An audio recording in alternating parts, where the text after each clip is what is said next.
Salut tout le monde. Je juste, allô, je sais qu'on est plus tôt aujourd'hui, puis ça va peut-être faire en sorte que c'est pas tout le monde qui va pouvoir être présent, mais vous allez pouvoir le regarder en rediffusion. Fait qu'il y a cette partie-là. Si vous êtes ici, je pense pas qu'il y a personne qui dîne à 11 heures, mais peut-être qu'il y en a qui travaillent de la maison puis ils peuvent s'échapper un peu. Et si vous êtes ici, dites bonjour. Qui est là? Comme ça, je vais pouvoir le voir. Euh, voilà, voilà, voilà. Fait que là, je vois qu'il y a une personne, mais je sais pas c'est qui encore. Donc, on est trois maintenant. Parfait. Alors, aujourd'hui, on parle d'action, puis on parle de matérialisation. Je vais juste retourner juste un peu en arrière, OK? Pour ceux qui nous joignent aujourd'hui, le but, mon intention là, en créant ces ateliers-là pour vous, c'est de démystifier certaines portions de l'astrologie de façon à ce que vous puissiez vous rendre compte à quel point c'est une modalité extraordinaire de reconnaissance de soi. Et en ce qui me concerne, pour moi, la reconnaissance de soi, c'est l'ingrédient, la stratégie, en fait, la plus primordiale pour avoir un leadership qui est solide. OK? L'angle que j'utilise pour moi en astrologie, c'est une approche plus humaniste, de façon à se reconnaître, à faire des prises de conscience et ainsi se solidifier tel un grand chêne bien enraciné, ou sinon on est juste facile à déraciner puis à se faire garrocher partout. Et en se faisant garrocher partout, c'est pas nous qui sommes en contrôle, c'est pas nous qui gérons, c'est pas nous qui créons notre vie. On est en mode validation, puis on est en mode de se faire transporter par toutes les énergies sans prendre, sans être responsable de sa propre vie et être dans sa pleine souveraineté. Et des mots comme responsabilité, c'est très Saturne. Donc aujourd'hui, ce sera Mars et Saturne. N'hésitez pas à commenter. Ça me ferait vraiment plaisir de vous voir. Donc, allô Elisa, bonjour Suzanne, Hélène, Isabelle, salut. Bon, mais c'est cool que vous soyez présents. N'hésitez pas si vous avez des questions. Je regarde sur mon autre, en fait, sur mon téléphone pour répondre à vos questions précises. Et même si c'est des questions qui sont en lien avec lundi, avec hier, ben, allez-y. Ah, ben là, d'ores et déjà, je vais vous dire que j'ai beaucoup trop d'excitation à faire ces ateliers et à avoir aussi la réponse des gens. Fait que j'ai pensé faire un bonus demain. Et dans le bonus demain, ce sera pour un Q&A, questions-réponses. Donc, accumulez si vous avez bien fait vos devoirs, vos questions, puis moi, ça va me faire plaisir d'y répondre. Évidemment, quand je donne des réponses en astro pour un groupe au complet, j'essaie le mieux possible de vous répondre à vous et de trouver un angle aussi qui pourra aider tout le monde qui est à l'écoute. Généralement, quand quelqu'un a une question, ça résonne aussi chez les autres. Je le vis aussi dans la cohorte de leader Athéna numéro 1. Et généralement, une question pour une aide beaucoup, beaucoup les autres dans la prise de conscience. Alors voilà. Bon. Alors, qu'est-ce qu'on fait aujourd'hui? On parle de Mars, on parle de Saturne, on a parlé de notre Soleil, notre essence, notre Lune, notre façon de réagir, notre inconscient. On a parlé de notre ascendant qui est notre chemin.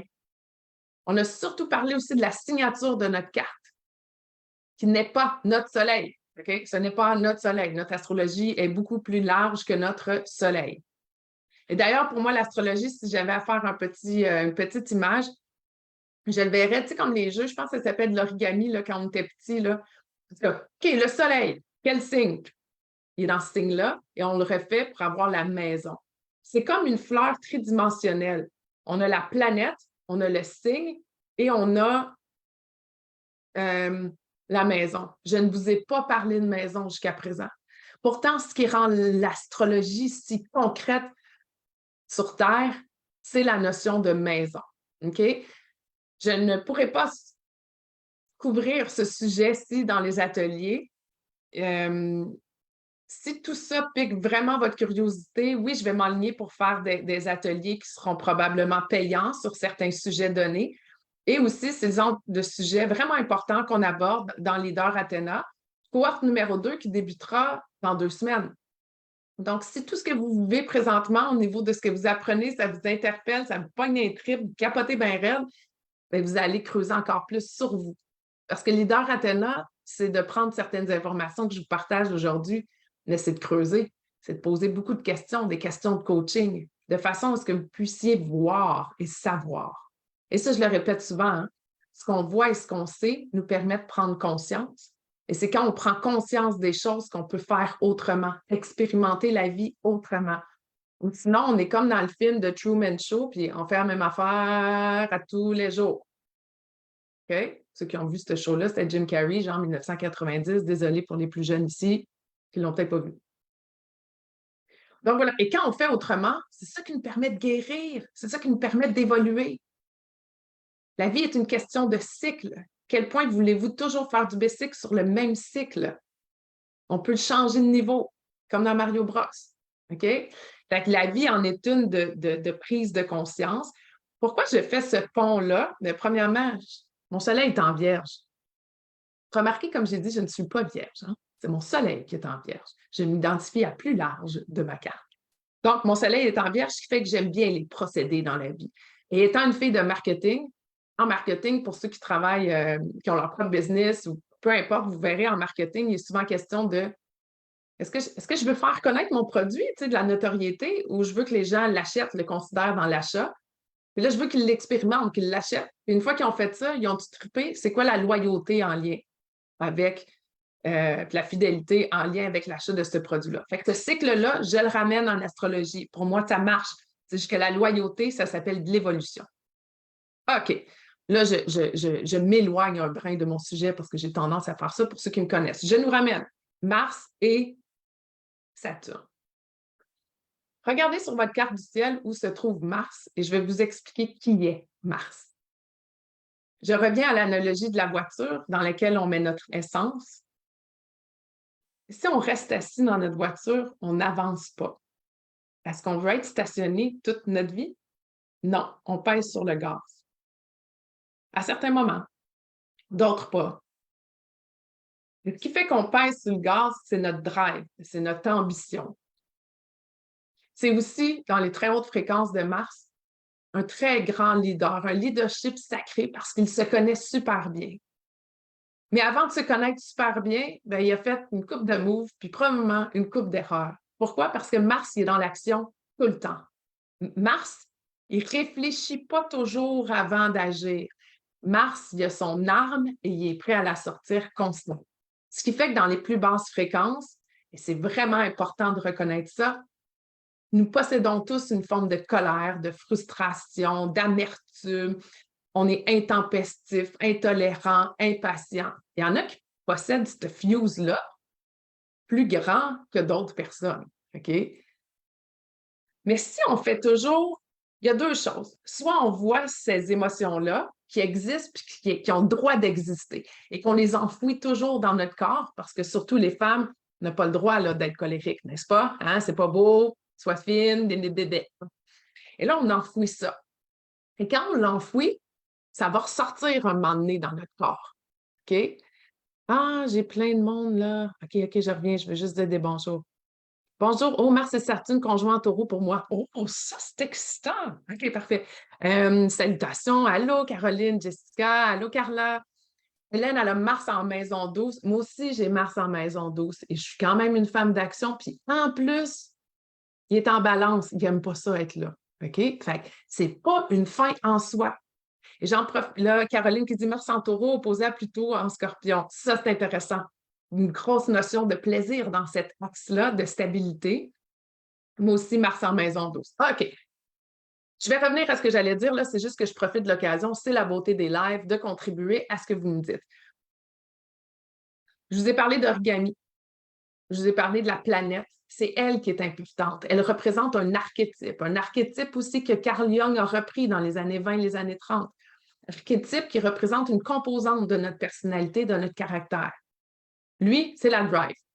Quand tu es drivé, ça se peut que tu sois colérique. OK, parfait. C'est toute la même énergie. Et c'est dans notre colère, quand on est au plus dark de notre colère, qu'on peut voir enfin notre lumière. Donc, si on enfouit toujours notre colère, on ne voit pas notre lumière. Maintenant, certains disent « Ah, c'est en maison 12, Caroline le dit, Hélène le dit, moi aussi, est en maison 12. » Les maisons, j'en ai pas parlé dans ces ateliers-ci et pourtant, c'est si crucial en astrologie. Ce qui fait qu'on est capable de ramener ce qui se passe dans le ciel, de le ramener dans notre corps d'humain. C'est grâce au fait qu'on est sur la Terre et que à chaque 2 heures environ, dépendamment où on est placé sur Terre, on change de maison. C'est pour ça qu'avoir votre heure précise, c'est bon pour votre placement de la Lune et aussi et surtout votre ascendant. J'en ai parlé à l'atelier numéro 1.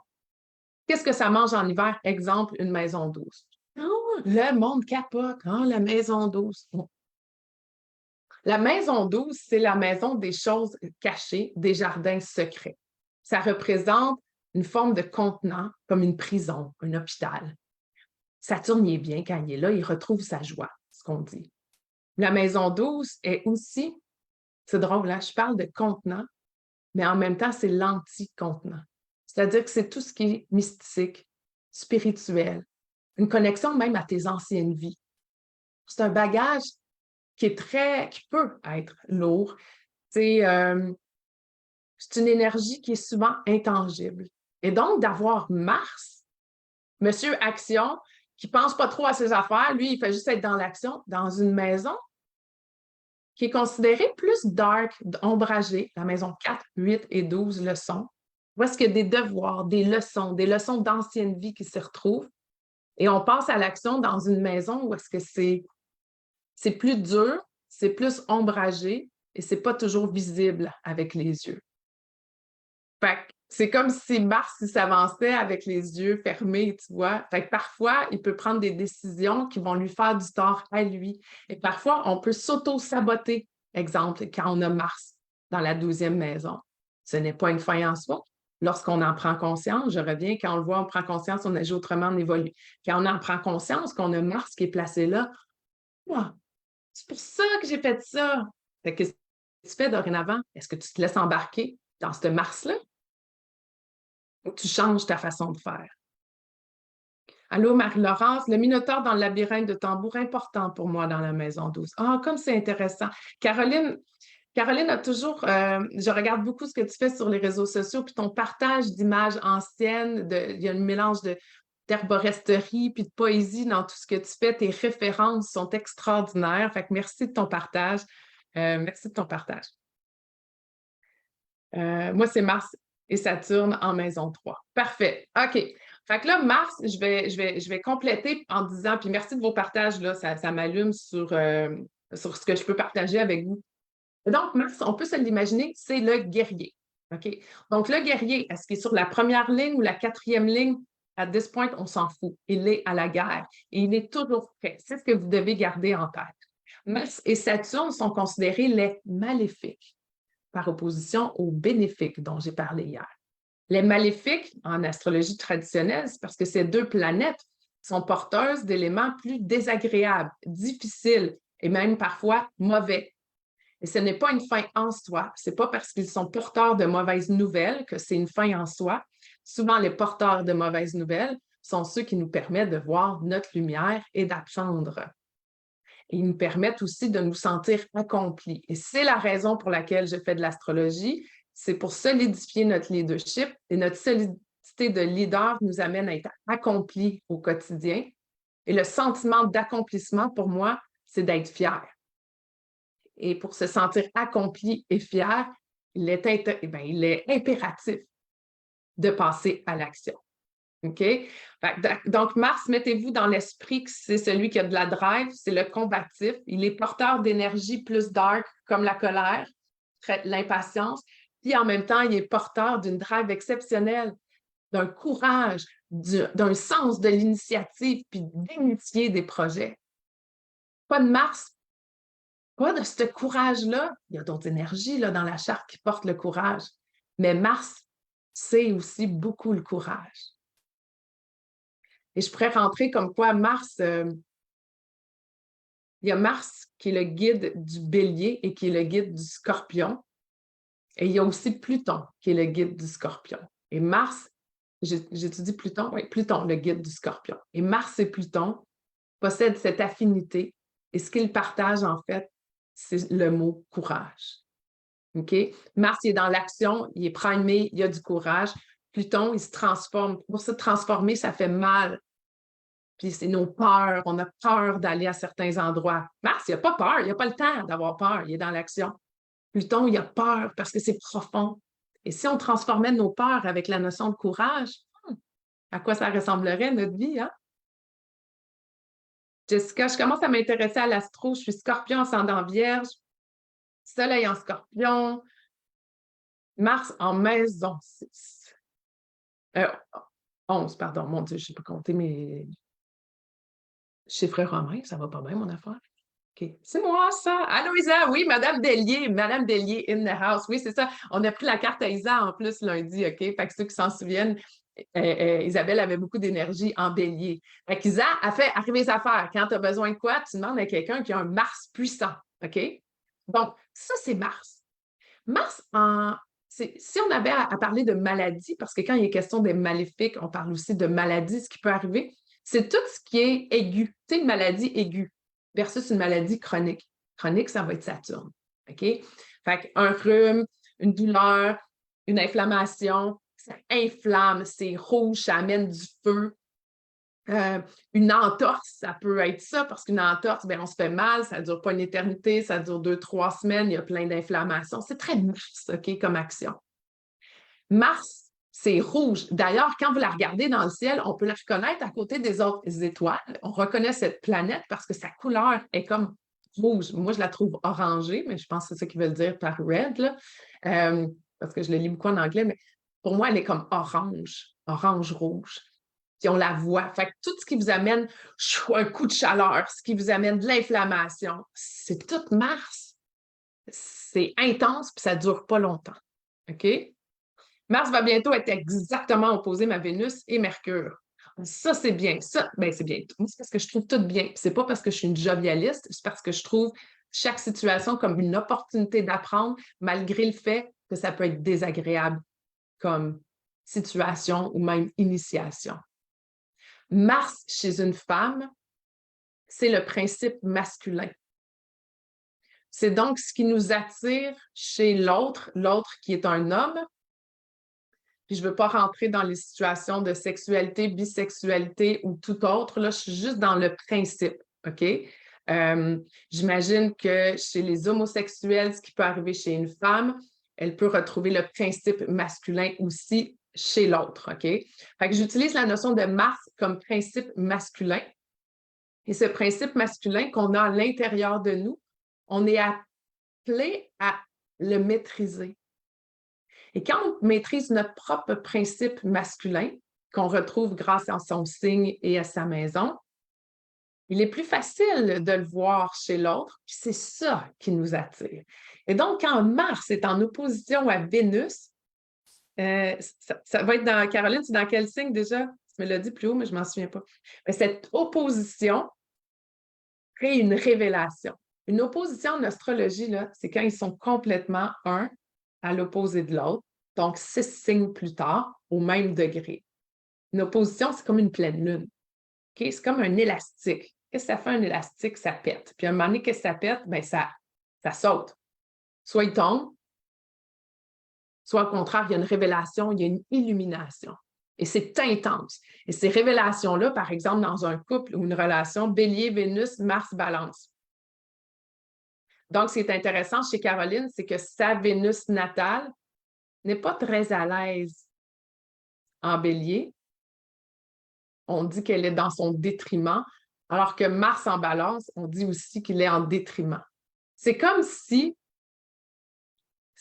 la Vénus de Caroline habitait chez sa belle-mère, puis le Mars à Caroline, il habitait comme chez sa mère à elle, tu vois?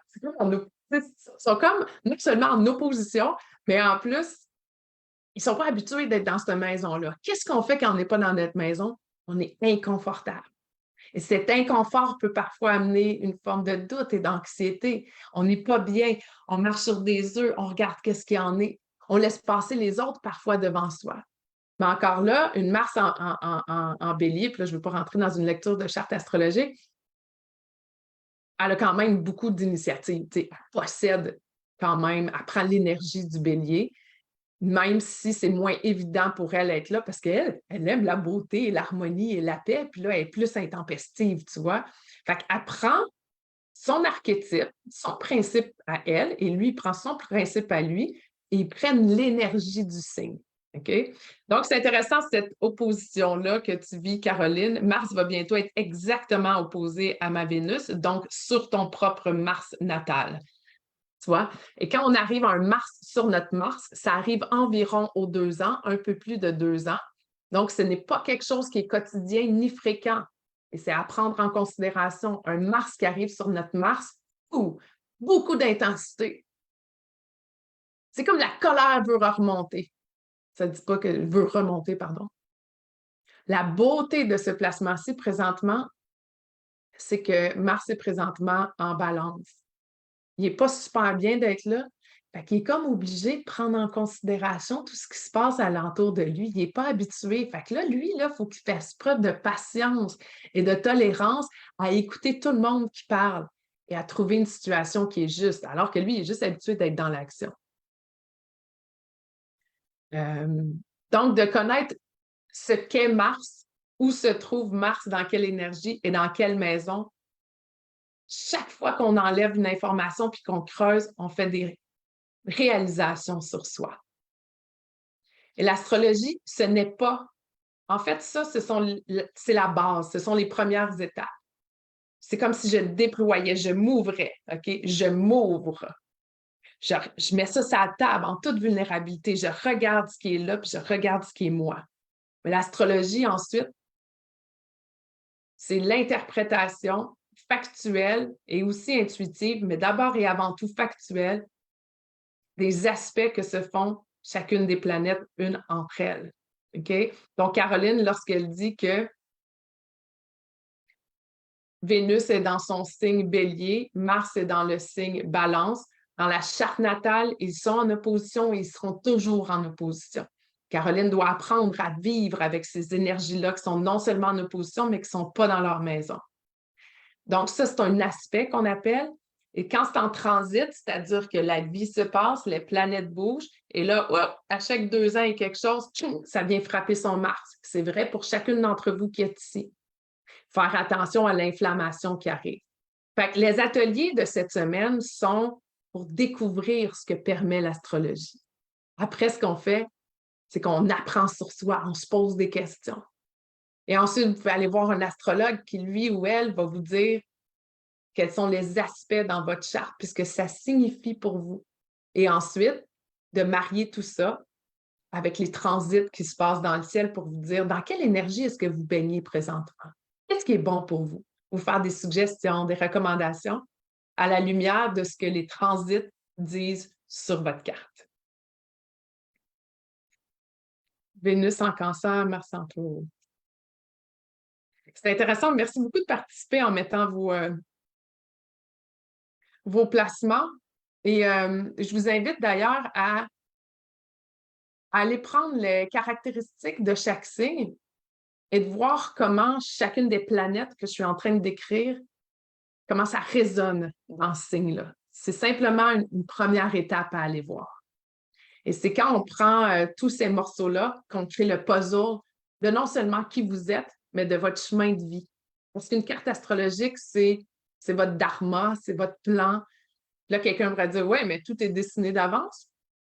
Ça, je vais vous laisser dans vos propres croyances. La mienne, c'est les énergies, oui. On est venu choisir notre plan de match de notre plan de vie qui est inscrit dans notre carte astrologique. Mais c'est à nous, êtres humains, d'avoir le libre arbitre, d'aller voir dans quelle énergie on veut jouer, c'est-à-dire si on place tous les signes avec toutes vos planètes, ce que vous, comme être humain, vous allez jouer avec l'equalizer. Allez-vous rester toute votre vie dans les basses fréquences ou à un moment donné, vous allez vous réveiller et vous éveiller pour aller jouer dans les plus hautes fréquences? Et c'est là qu'on a le libre arbitre. Un Mars en Gémeaux. Ça passe à l'action assez vite, merci. Là. Il y a beaucoup de curiosité, puis ça va butiner. C'est intéressant. Fait que là, Mars, c'est vraiment lui qui permet d'avoir une action claire et alignée. Hier, on a parlé de nos valeurs, on a parlé de Jupiter, Jupiter qui est la grande vision, qui veut tout comprendre. Mais si vous avez écrit votre grande vision, vous avez pris conscience de vos propres valeurs et vous ne mettez rien en action, bien à ce moment-là, ça va juste rester un rêve. Et c'est correct si c'est ce que vous souhaitez. Mais la vie d'être humain, nous sommes lumière matérialisée. Et si tel est le cas, pourquoi ne pas en profiter pour aussi matérialiser nos idées et nos projets? Parce qu'un rêve qui reste un rêve sans action, ça demeure dans l'intangible. Et c'est seulement quand on passe à l'action que ça commence à prendre forme. Cette notion de prendre forme, c'est beaucoup, beaucoup Saturne. En astrologie, il y a beaucoup de monde qui capote sur Saturne. Ils ont peur de Saturne. Saturne est placé dans ma 11e maison. Que va-t-il se passer? Saturne il est effectivement là. C'est la 7e planète. C'est la dernière qui est visible avec nos yeux. C'est elle qui s'occupe du contenant. C'est elle qui s'occupe des limites, des barrières, du cadre. Vous voyez, comme lorsque j'utilise un mot comme limite, c'est comme castrant, mais quand j'utilise cadre, c'est plus structurant. À un moment donné aussi, là, c'est à nous à voir quel mot on veut utiliser dans nos fréquences, parce que chaque mot possède sa propre fréquence. Et si je vous parle de Saturne, Saturne, c'est comme une douche froide. OK? Donc, Mars y arrive, puis là, il remet de la chaleur, de l'inflammation, on a chaud, on capote, c'est intense, on capote. OK? Alors que Saturne, ça lui prend 30 ans à faire le tour, lui. OK? Alors que Mars, ça lui prend juste un peu plus de 2 ans. Notre premier système de défense à nous, les terriens, c'est Mars. On a le Soleil, Mercure, Vénus, la Terre, puis on a Mars. Fait que Mars, c'est non seulement le guerrier, mais c'est aussi notre bouclier. C'est notre système de défense. OK? Après, on a Jupiter, puis on a Saturne. Saturne, il met les limites, ça lui prend 30 ans à faire le tour. Saturne, avant qu'on connaisse Pluton, puis Uranus, puis Neptune, puis c'est lui qui était associé au doute et aux peurs. Puis ça l'est encore, en fait. Si vous regardez votre placement de Saturne, Saturne, je vais vous raconter une histoire qui, pour moi, c'est comme... en fait, Saturne révèle, oui, nos peurs, oui, nos doutes. Puis, il nous parle aussi de notre isolation, les moments où on est seul dans notre vie, pour justement qu'on revienne à soi. Et quand on est seul dans notre vie, on a des actions à prendre.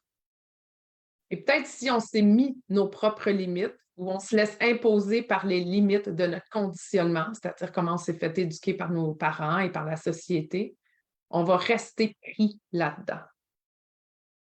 Une fois qu'on prend conscience qu'on a comme pris dans la toile de The Truman Show ou dans le contenant, on peut dire « Hey, reality check, lucidité. Moi, je veux que ma vie, elle soit autrement. » Et Saturne, il est tout et son contraire. C'est-à-dire que c'est lui qui est limitant, mais en même temps, c'est grâce à lui qu'on peut faire autrement. Vous savez, les gens qui sont bons pour faire des règles, ils établissent toutes les procédures, là. Ils font ça pour tout le monde. Oui, c'est le même que ça va se passer, mais ils ne suivent pas. OK, je connais une personne qui est comme ça parfois. On ne la nommera pas. Et ce qui arrive, c'est que ces gens-là font leur Saturne, cadre, contrôle, gèrent, se tiennent droit. C'est notre structure, c'est notre colonne vertébrale, ce sont nos os.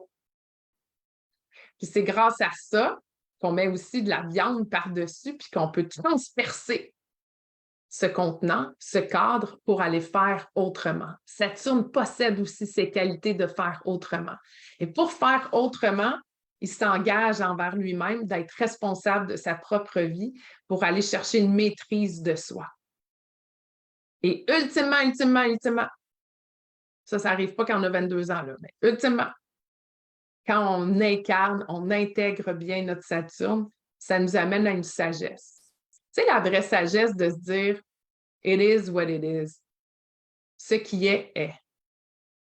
On peut se le dire dans le quotidien, c'est déjà très bien, ça nous permet d'avoir cette lucidité et ce reality check.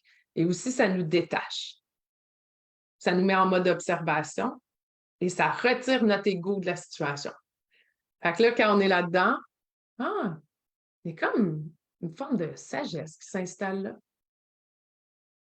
Fait que c'est pour ça que Saturne est très, très chargé. Il jette une douche froide quand il arrive dans un nouveau signe et dans une nouvelle maison dans notre charte. Ça, c'est quand il est en transit. Mais quand vous regardez dans votre charte natale, il est intéressant d'aller voir dans quel signe il est. Comment est-ce qu'il fait ça, lui, mettre des limites? Êtes-vous dans les basses fréquences de ce signe-là par rapport à Saturne? Qu'est-ce qui vous a permis dans la vie de justement m'emmener à avoir un reality check sur votre vie? Quels sont les projets que vous avez décidé de vous engager?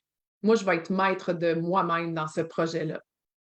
Que ce soit en régime, aller courir un demi-marathon, recevoir une promotion. Des projets où est-ce que vous avez été maître de votre jeu. Et c'est vous donc qui êtes en mesure de matérialiser, mettre en forme. C'est ça qui fait Saturne. Il met en forme tout ce que vous possédez à l'intérieur de vous. C'est comme s'il créait une colonne vertébrale physique et visible à vos idées. Alors moi, j'adore Saturne, OK? Contrairement aux gens qui ont peur de lui, il a dit qu'on ne pouvait pas aller voir nos peurs avec joie. Ah ouais, ouais, watch me, je vais y aller. Il y a quelque chose de challengeant dans cette attitude-là, mais un challenge qui fait qu'on peut aussi prendre la vie de façon légère sans être superficiel. On peut prendre la vie avec joie, même si on est en beau ciboulot. Et tout ça, ça requiert une forme de détachement, et ce détachement-là est porté par Saturne. Mon Saturne est ma planète avec le plus haut degré d'Atmakara en astrologie védique. Ah ben là, Caroline, tu vas devoir m'éduquer parce que je m'y connais peu en astrologie védique. Donc, si tu étais capable de me dire qu'est-ce que c'est cette chose, ça serait super. Ah, toi aussi, tu adores Saturne. Reality check en fonction de notre signe associé à Saturne. Oui, madame. Donc, en fait, c'est parce que Saturne, dans notre charte spécifiquement, il va être dans un signe bien précis, dans une maison précise. OK? Considérant l'archétype que je viens de nommer de Monsieur Limite, Monsieur Reality Check et Monsieur Engagement et responsabilité de soi, c'est toute Saturne, ça, OK? Dans les 30 premières années de notre vie, on est dans les plus basses fréquences du signe lié à où Saturne est dans notre charte. On risque d'être pris dans notre ego. Ça se peut. On n'est comme pas en train de matérialiser notre lumière tant que ça. On est plus en train de voir qu'est-ce qui est anxiogène, puis j'ai peur de ça, j'ai une peur bleue de parler devant le monde, j'ai une peur bleue d'être en relation, c'est pas nécessairement nommé, OK? C'est juste, c'est présent. Et arrive notre premier retour de Saturne vers 30 ans, entre 28 et 30 ans, qui nous permet cette prise de responsabilité. Quand j'étais jeune, je niaisais, je disais que les gars, ils devenaient juste matures pour des relations à 30 ans. Ben, je ne savais pas ça encore que c'était Saturne, mais c'est leur retour de Saturne. C'est sûr qu'il est arrivé quelque chose dans votre vie entre 28 et 30 ans, c'est sûr. Quelque chose qui a changé, qui a soit fait bifurquer le chemin ou qui a ancré davantage en fonction du signe où il est. Quand il ancre, on s'en souvient, c'est un signe soit de terre ou un signe très fixe. Fait que je vous ramène en fonction toujours. Quand vous êtes perdu et mêlé, là, j'essaie de mêler deux mots, revenez toujours à l'élément et à la modalité. Dans le chaos, on revient à la base et on revient à le ressentir dans notre corps. Vous allez le voir en lisant chacun des mots, qu'est-ce qui résonne à l'intérieur de vous et non pas votre intellect. OK? Fait que apprendre à aimer sa charte, c'est apprendre à s'aimer en même temps. C'est vraiment, vraiment puissant. Donc, OK, merci d'avoir partagé le lien, Caroline. Je vais aller voir ça après. J'adore quand les gens partagent de nouvelles informations. L'astrologie védique, vous savez, en astrologie, il y a plusieurs sortes d'astrologie. Puis c'est pour ça que j'aime l'astrologie, parce que jamais je vais me tanner. Tu sais, moi, je suis du genre de me tanner d'un sujet, je vais voir ailleurs. Non, pas l'astrologie. L'astrologie, il y a l'astrologie traditionnelle, hellénistique, uranienne, évolutive, humaniste, védique, and so on, and so forth. Puis il y en a qui mélangent des informations comme ça. L'astrologie védique est l'astrologie d'Inde, qui n'est pas l'astrologie occidentale. C'est basé sur un tout autre système Et on n'a qu'à regarder leur définition des nœuds, le nœud nord et le nœud sud. Je n'aurai pas la chance d'aller en détail dans les ateliers ici. Mais c'est vraiment intéressant d'avoir la perspective de l'astrologie védique lorsqu'on connaît aussi l'astrologie occidentale, parce que ça amène une composante beaucoup plus spirituelle. C'est vraiment fort intéressant. Fait que merci du partage, Caroline. Donc, Jessica, elle, son Saturne est en Verseau en maison 6. Fait que beaucoup, beaucoup, beaucoup de priorisation, beaucoup de contrôle. La maison 6, c'est la maison du service, de la priorisation du temps, de votre routine quotidienne. La maison 6, c'est la maison de qu'est-ce qu'on fait avec le facteur temps. J'en ai pas parlé, mais Saturne, c'est le temps. Saturne, c'est Chronos en grec, le dieu du temps. Et quand je vous parle donc de limite, de cadre, c'est le temps. Et dans notre vie ici de terrien, on est toujours pogné dans le temps. C'est Saturne, ça. Est-ce que votre temps, votre limite, où il vous cadre?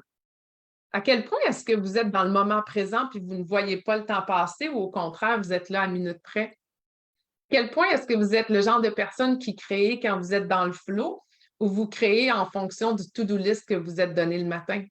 Il n'y en a pas un qui est meilleur que l'autre. Je suis juste en train de vous démontrer à quel point le facteur temps est un facteur de notre conditionnement aussi beaucoup, beaucoup. Et c'est la 4e dimension.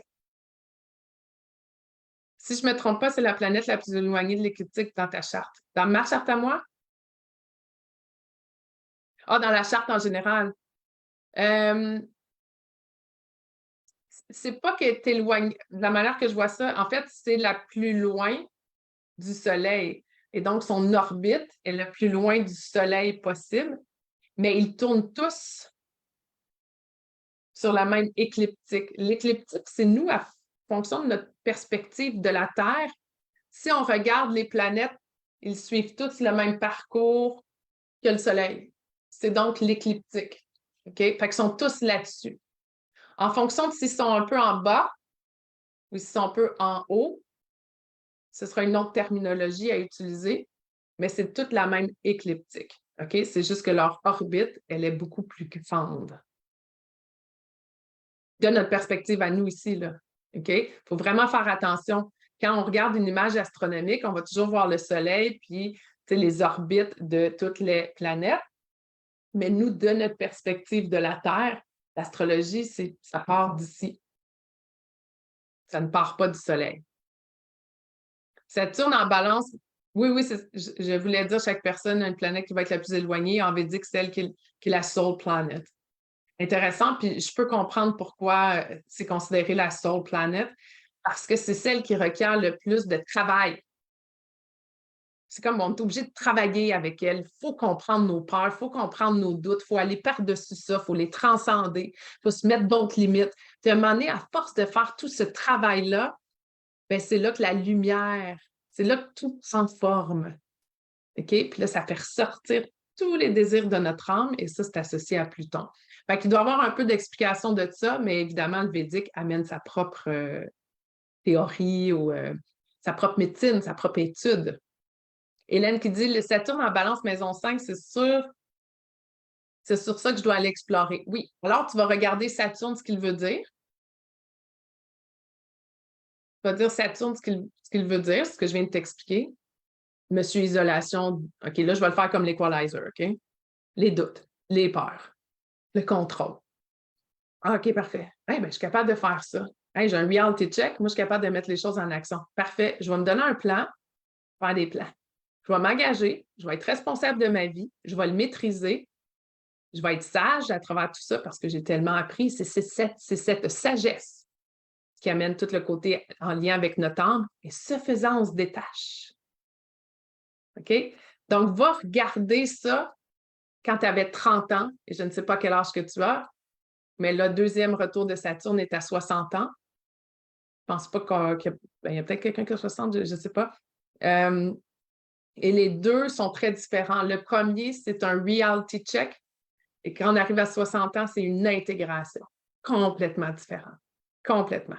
J'expliquerai ça une autre fois parce qu'il s'en passe en tabarouette des affaires quand on a entre 35 et 45 ans.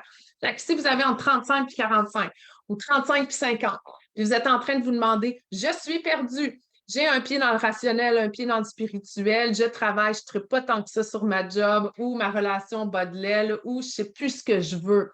J'ai tout donné à mes enfants, j'ai tout donné à mes relations, je ne sais plus ce que je veux. L'astrologie permet ça, permet de se reconnaître. C'est fou, là, les prises de conscience qu'on a toute la gang ensemble dans notre leader Athéna. Ça permet de te reconnaître. Y a-t-il pas quelque chose de plus merveilleux, ça, pour ensuite être dans ta solidité de leader? Tu sais, j'adore. Ah, merci Caroline, c'est vraiment fin. Cool. T'as 42. Ah! 42! OK. OK, OK. 42 ans, là, ça, c'est un de mes âges préférés pour faire une charte. Ben, en fait, j'ai plein d'âges préférés parce que j'ai un brin d'enthousiasme. À 42 ans, généralement, on est dans ou près de notre opposition d'Uranus, de notre carré de Neptune, de notre carré de Pluton. 3 placements très forts, puissants, qui ont pour but de nous éveiller. C'est tough d'habitude. Il se passe de quoi de chargé. Il y a des situations qui arrivent à l'extérieur de soi pour nous faire prendre conscience de cette charge-là. Et ça se peut que ce ne soit pas le cas, ça se peut que ça vienne de nous aussi. Les deux sont tout autant valables. Mais il arrive de quoi? Permettre cette prise de conscience-là. Puis une fois que tu arrives là, tu as le choix. OK? C'est soit tu t'en vas dans la voie de oh, maintenant je sais, tabarouette, il faut que je me pile sur le corps, c'est tough, il faut que je revalide mes valeurs.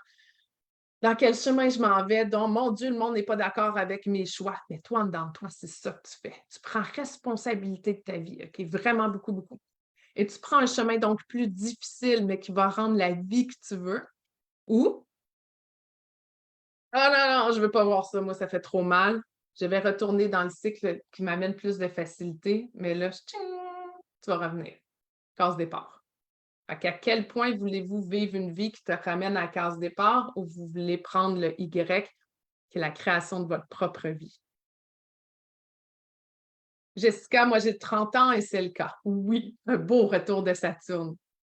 Ah oui, tu sais, c'est souvent un moment où est-ce que on prend responsabilité de ce qu'on veut. Ah, ça me tente d'avoir des enfants. Ah, je veux changer de job.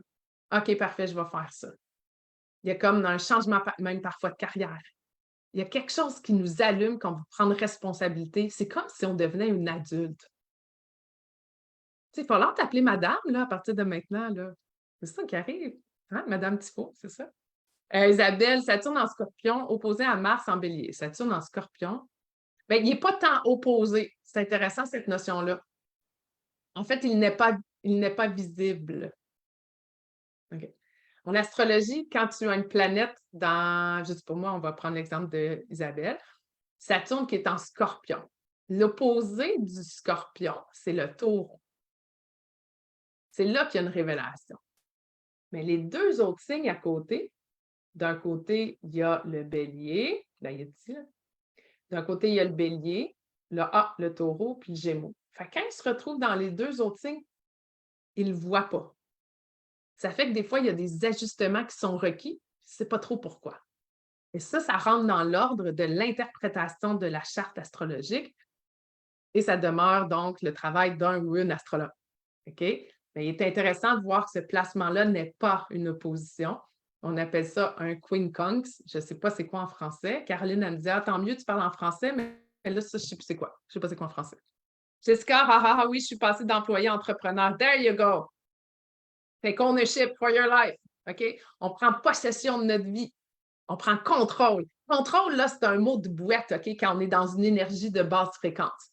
C'est un mot de pas confiance en soi, fait qu'on veut tout contrôler qu'est-ce qui se passe. Mais quand on est dans une question de prendre contrôle de notre vie, on dirait qu'il y a quelque chose de maîtrisant là-dedans, de structurant, de droit et d'aligné. OK? Et c'est toujours ça mon mot d'ordre. Vouloir s'accomplir et pour ce faire, être aligné. Et quand on est profondément aligné, on est dans une clarté. Et quand le chemin est plus clair, ça vient de seul, nos décisions et nos actions à prendre. Et donc, je vais finir là-dessus, parce que je parle d'action à prendre.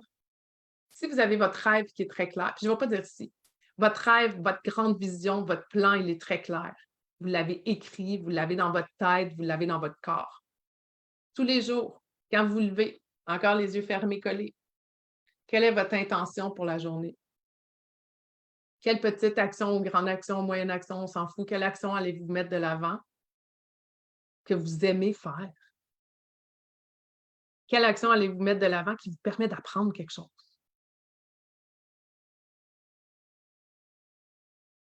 Quelle action allez-vous faire qui requiert votre attention? Alors, c'est les 3 A. Alors, pour Mars, c'est l'action pour s'accomplir et donc des actions, une que tu aimes, une que tu apprends, puis une qui requiert ton attention. À tous les jours. La méthode triple A. Et mon intention n'est pas de voler cette idée à quelqu'un. Il y a un monsieur qui parle de ça, j'ai oublié c'est qui, ses réseaux sociaux, je ne veux pas être pas fine. Si quelqu'un le connaît dans la gang, mettez son nom. Il y a le triple A method. C'est juste que moi, j'ai changé les A. OK? Fait que c'est comme un. J'ai emprunté son expression, mais j'ai changé la nomenclature. Donc, ce que tu aimes, ce que tu apprends, ce qui requiert ton attention à tous les jours. 4 affaires. Intention, le triple A. Ça, c'est Mars. Ça vous permet d'être en contrôle de votre vie. Et à chaque fois que vous faites ça, vous êtes en train de matérialiser votre lumière, être très lucide par rapport à votre chemin et amener de la droiture et de l'alignement dans votre vie. Donc, ça fait le tour aujourd'hui pour tout ce qui est Mars et Saturne. Et je profite de l'occasion pour répéter que demain, je vais faire un Q&A. OK? Ça va être à midi. Vous venez avec vos questions, un peu comme aujourd'hui, vous participez. Vous pouvez même m'envoyer vos questions en amont, OK? Par messagerie Messenger. Ça va me faire plaisir. Il y en a même que si vous êtes willing que je montre votre carte à l'écran, je le ferai aussi. Mais il faut vraiment donner son engagement pour ça. Et je profite aussi de l'occasion pour dire que si vous aimez ce que vous entendez présentement, dites-vous que ce n'est qu'un léger pourcentage de ce qu'on voit dans Leader Athéna. Groupe de femmes, mais il peut y avoir des hommes, bien sûr, mais c'est un groupe de leadership, un accompagnement pour leaders, pour gagner confiance en soi, être plus solide dans son leadership, être aligné grâce à votre carte astrologique. Et là, on creuse. OK? Là, je vous pose des questions. Là, je vous parle de vos maisons. Là, on rentre là-dedans. Et on fait des appels à toutes les semaines afin de répondre à vos questions. OK? Puis je vous garantis une affaire dans la vie. Puis je ne suis pas du genre à faire oui, papa. OK, pour ceux qui sont plus vieilles, vous vous souvenez de cette annonce-là, là? Oui, papa, les stars. OK, parfait. C'est des prises de conscience qui sont garanties. C'est ça que je vous garantis. C'est des grandes prises de conscience. Après, si vous décidez d'agir autrement, d'expérimenter la vie différemment et être à l'écoute de vos émotions, c'est libre à vous. Mais évidemment, je suis là aussi pour vous encourager, pour mettre la lumière sur votre carte. Et ce que je fais dans ce programme-là de Leader Athéna, c'est que je vous amène, je vous donne toute ma disponibilité. Si vous avez des questions, vous m'écrivez, on se parle, on se fait un 15 minutes de Zoom. La force d'un accompagnement de 12 semaines, oui, les vidéos, oui, l'apprentissage intellectuel, oui, de le mettre dans notre corps. Mais c'est aussi l'accompagnement que je souhaite vous donner avec des appels, oui, à toutes les semaines, mais aussi une lecture de charte que je vous donne, ça fait partie du package. Puis ma disponibilité quand vous avez des questions. Donc, Hélène qui dit « Je vais prendre action et je vais davantage définir, écrire et d'avoir des intentions sous les yeux. » Merci pour tes enseignements. Ça me fait plaisir, Hélène. Vraiment, franchement, ça me fait vraiment plaisir. Fait au grand plaisir d'avoir de vos nouvelles, vos devoirs. Il n'y a pas rien à faire aujourd'hui, bizarrement, parce qu'on est dans Mars et Saturne. Je veux juste que vous preniez conscience de ce que je viens de vous partager. Si devoir il y a, c'est vraiment en lien avec votre intention matinale puis votre triple A. OK? Parce qu'à chaque fois que vous faites ça, vous êtes en train de bâtir le plus grand, c'est-à-dire le Saturne. Alors, passez une merveilleuse journée, tout le monde. On se voit demain pour un question-réponse à midi. Et pour ceux qui sont intéressés dans le programme Leader Athéna qui débute le 4 octobre, venez vers moi, ça va vraiment me faire plaisir de vous en parler. Toutes femmes et hommes qui cherchent davantage d'alignement et de clarté. Bye tout le monde, bon après-midi!